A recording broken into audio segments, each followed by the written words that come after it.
This weekend, we rugby fans not only get treated to Ireland versus South Africa, but also this huge game on the Sunday between Wales and Australia. Now, this is a must-win match for Australia. If they fail to win this game, they'll be knocked out in the pool stages for the first time in Australian rugby history.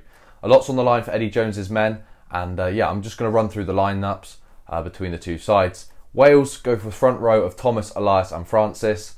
Now, obviously, Wales have been struck with injury at hooker, with Dowie Lake being out. Elias comes in and is a very strong backup choice. They are up against Bell, Porecki and Slipper.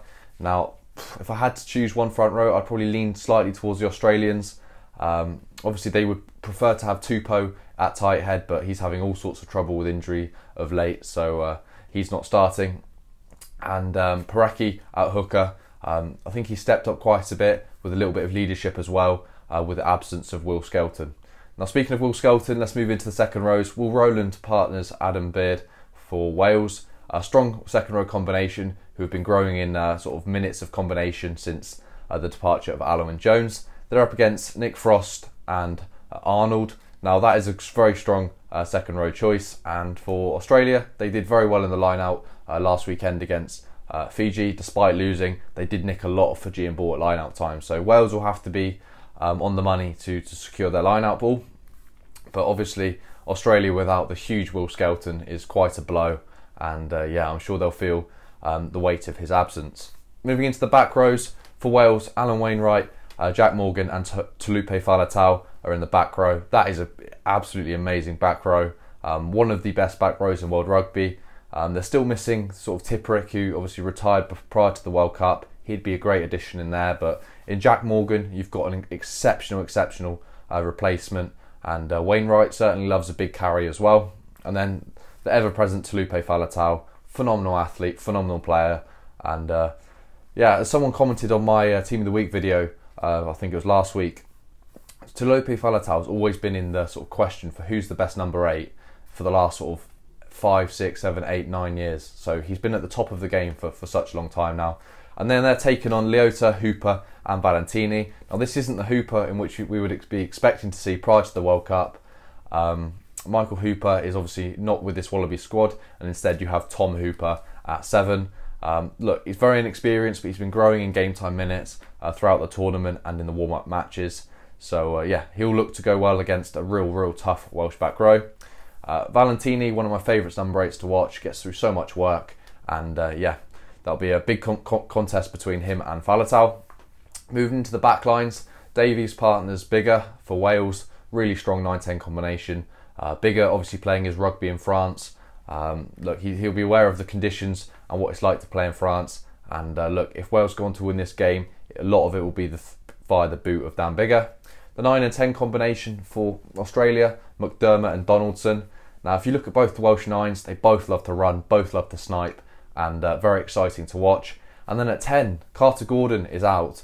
Look, not many would have seen that coming. Donaldson, having played previously in this tournament at fullback, shifts to 10 with Kellaway coming into 15.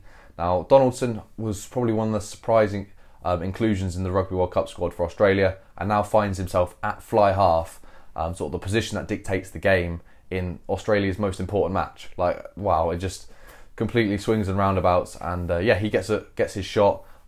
Very impressive player, brilliant goal kicker. So look, kicking goals will be crucial in this match. Any close game obviously comes down to the boot of the fly halves, and it'll be a good competition between him and Biggar. Now, moving into the centres, we have Nick Tompkins and partnering George North against Kerevi and Pattaya. Now, look, the Australian centres last week really disappointed me, slightly overshadowed by Joshua Tuisova and Nais Salevu of Fiji. They'll be looking to put that right in this game. Now, Kerevi needs to find his form, find his powerful running game and his offloads. And Pattaya is usually incredible. He's usually one of the best players for Australia, really good attacker in that wide channel, but found himself running out of space in the Fijian game. For Wales, Tompkins, potentially one of the smallest 12s in international rugby, will definitely have to be on his game to be tackling Kerevi consistently. And then George North, quite a bit bigger than Tompkins, good strong centre, and him and Pattaya will be a real good matchup to watch. And then moving into the exciting back threes, these back threes are some of the sort of the quickest in world rugby, with Louis Rees-Zammit and Koroibete. on opposing wings, and then Josh Adams and Mark Nikitawase. Just pace all over the park, and look, there's some real powerful runners in there. Josh Adams loves a hit, Koroibete loves a hit, so not only are these fast, but these are powerful wingers as well. And then Louis Rees-Zammit with the sort of the pace, and Mark Nikitawase with his just incredible evasive running.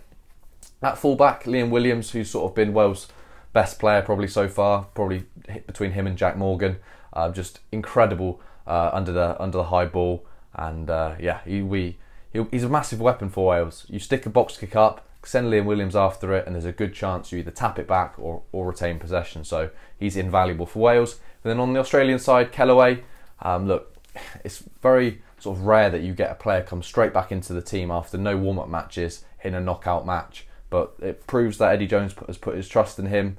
Kellaway's a very good rugby player, good pace, good kicking, and look, I think the fact that he's come in at 15 on such short notice shows that he's a valuable addition. Now I'm just going to skim over the benches quickly. Dee, Domachowski and Thomas are the replacement front row for Wales. They're up against Fazla, Scoop and Faulalasi.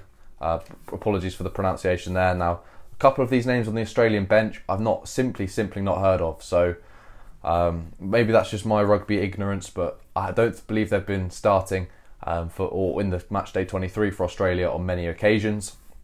And then just following on after that, Jenkins and Basham are the replacement loose forwards for Wales. And in the back line for Wales, we've got Thomas Williams, Gareth Anscombe and Rio Dyer. Some really good options there to bring on. Thomas Williams, if you want to inject some pace into the game, is perfect.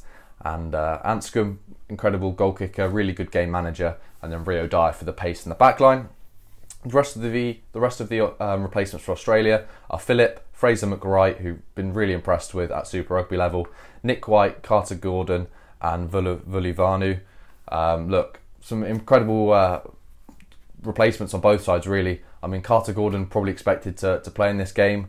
Look, it's going to be a tight contest, and look, the players like Nick White, if Australia are winning, are going to be crucial to see the game out. And if Wales are potentially find themselves down, then Thomas Williams will add some pace to sort of hopefully go catch the Wallabies. So look, I think the set piece will be a huge battle in this game, the kicking battle as well.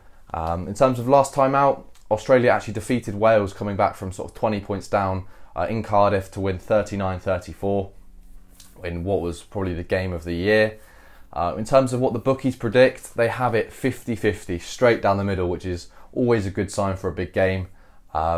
Look, if I had to favour a certain team, I'd have to go with the Wallabies. When their backs are up against the wall, they tend to perform.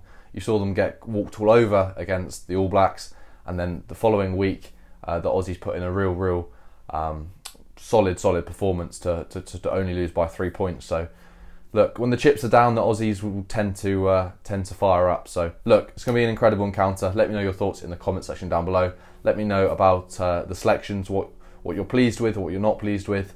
And yeah, thank you very much for watching.